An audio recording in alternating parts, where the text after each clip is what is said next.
bylaws. And I'm going to say that we will vote it in or vote it out or anything like that, but we will bring it up and possibly we will vote on it, okay? Now, that'll be at the next business meeting that we have on it. Okay. Mark chapter 10, beginning with verse 17.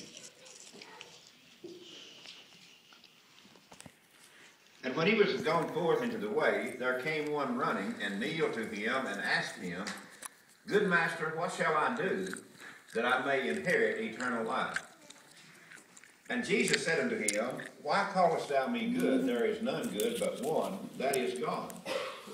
Thou knowest the commandments, do not commit adultery, do not kill, do not steal, do not bear false witness, defraud not, honor thy father and thy mother. And he answered and said unto him, Master, all these have I observed from my youth. Then Jesus, beholding him, loved him, and said unto him, One thing thou lackest, go thy way, and sell whatsoever thou hast, and give to the poor, and thou shalt have treasure in heaven, and come take up the cross, and follow me. And he was sad at that saying, and went away grieved, for he had great possessions. Now, in the reading right there.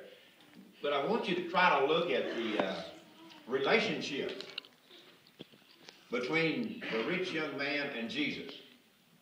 And we might as well say is look at the relationship of the rich young man and God. Because that's kind of the gist of what I want to say.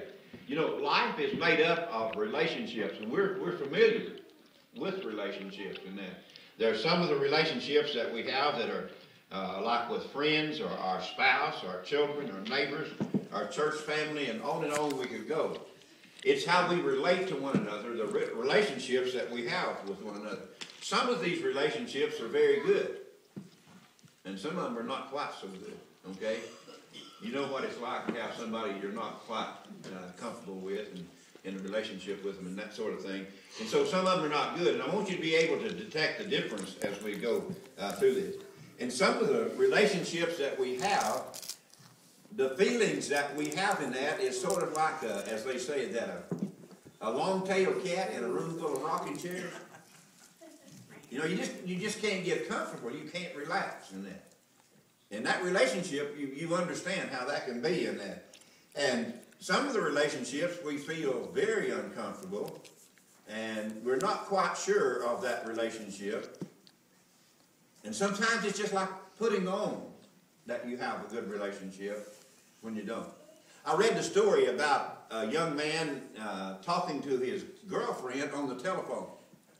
And I had to write this down so I could read it off to you so you could understand where I was going there.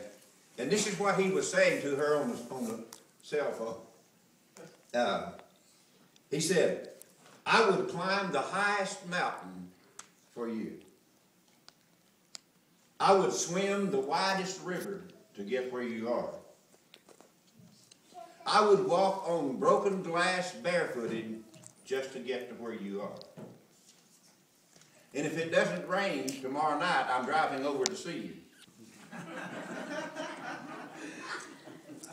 Does that tell you anything about a relationship between the boy and the girl? I think he was trying to put her on, don't you? In that.